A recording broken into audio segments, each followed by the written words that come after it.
Ladies and gentlemen, good afternoon and welcome to Lake Erie Ballet's third annual production of Dance Through Time. This afternoon's production will be a little different from our past 2 years of this.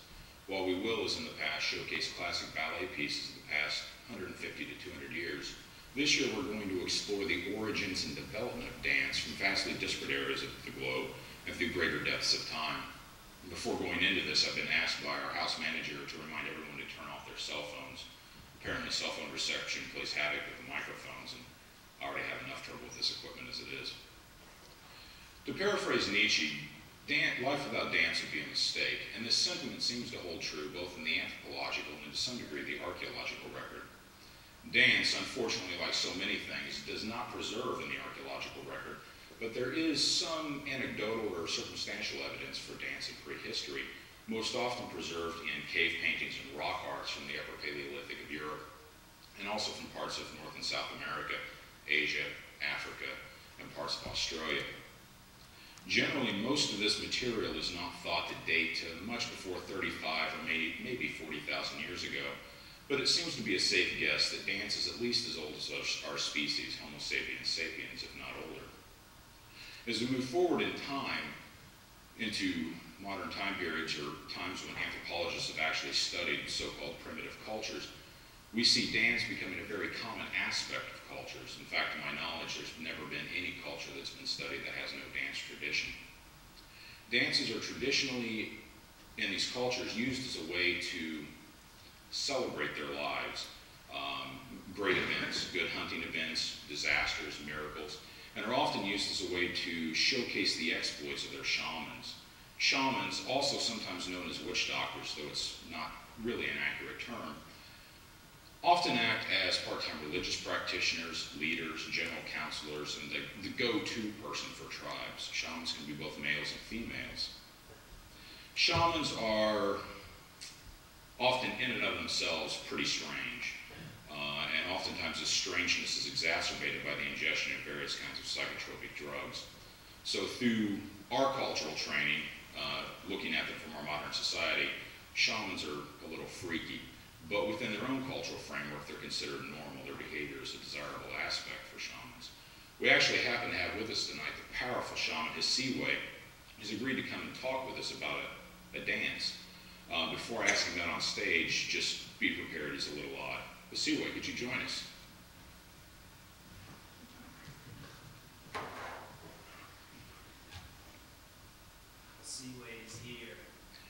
Hasiwe, you've agreed to join us tonight and show us a dance which showcases one of your great exploits. Could you tell us about it?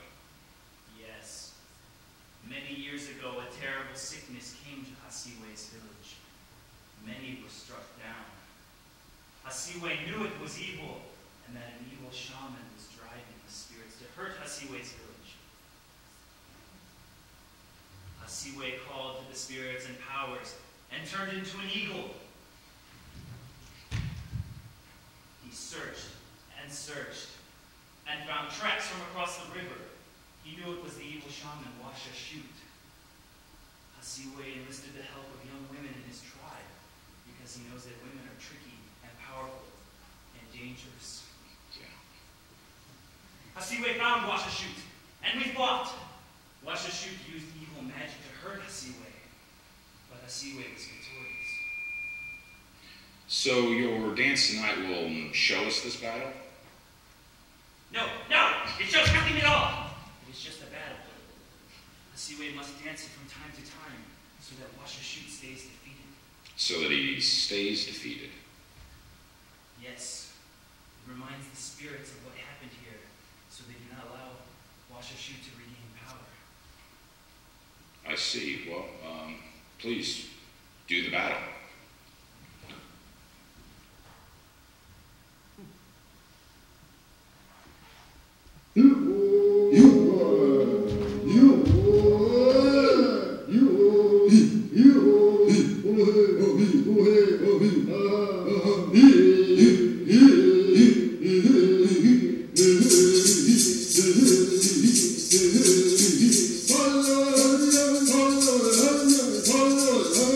Follow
I should probably get Seaway's feather. He'll need this for his medicine pouch. One of the interesting things about shamanistic dancing, and dance in most so-called primitive or simpler societies, is that unlike in our own society, especially when you consider ballet, dance is not something so much to be observed, but something that in which you participate. And as such, it fills a role that you often don't associate dance as filling.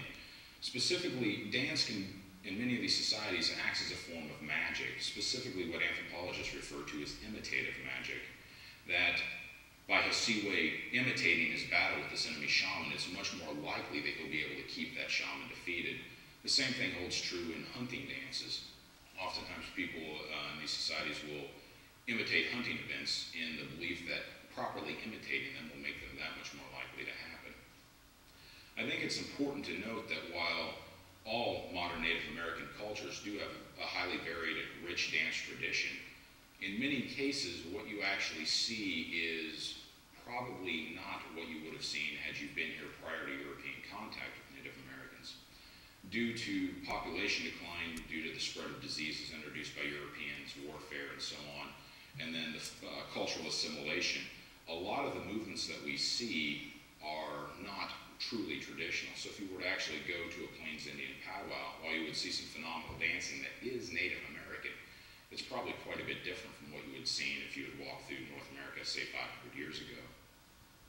Our next dance derives from a slightly more complex cultural group from the eastern coast of Africa. You should notice in this next piece that it's a little more elaborate, more group movement, a little more cohesion. This next piece showcases another reason people dance, and that is to use dance as an educational tool. This dance is built on top of a song that basically instructs the youth of the tribe to obey their elders, and specifically their mothers. Obviously, this is an important thing for kids to learn because you can learn a lot from them, and obeying your parents is a good way to avoid getting beaten. So I'll get off the stage and let them dance.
Our next piece this evening is a classic example of European folk or peasant dancing. Most folk and peasant dancing fulfill social roles that we would be much more familiar with in our modern culture. One of them is basically as a way of showcasing and solidifying, reinforcing social bonds, like what you see at modern American weddings. You have specific kinds of dances that you do with specific kinds of people in order to solidify how you're related to them. The other reason, if you think back to those awkward days of junior and senior high school, dance serves as a pretty good way to show off to and get to know the opposite sex. Most European folk and peasant dances, the technique for them derive primarily from three separate sources. Part of their technique is leftover remnants of dance that was performed by tribes prior to Roman incursion through Europe. Some of the dance techniques derive from Greek and Roman actors, stage actors and performers who dispersed throughout Europe after the fall of Rome. And a lot of the technique also derives from gypsies and other groups who came into Europe from the east at various times in the past. We actually have with us tonight Arkady from his village in eastern Slovakia who will show us one of these dances. Arkady, был би си так и ласкав, я пришел как на подиум. Можем ли говорить по-английски? Yes, English is fine. That's good because that's all the Slovak I know. You've said you come here and show us a dance. Why is it that you dance? Is it something you have to do or get paid for? No, we dance because to express our joy, it's a celebration like a wedding, or to celebrate a good harvest. I see. I've heard that dancing is a pretty good way for men and women to get to know each other. What do you mean? Well, you're a pretty good dancer. Do you use dancing, like for instance, Svetlana over there? She's pretty hot. Do you use your leaping and prancing abilities as a way to woo her? I do not need to show up to impress the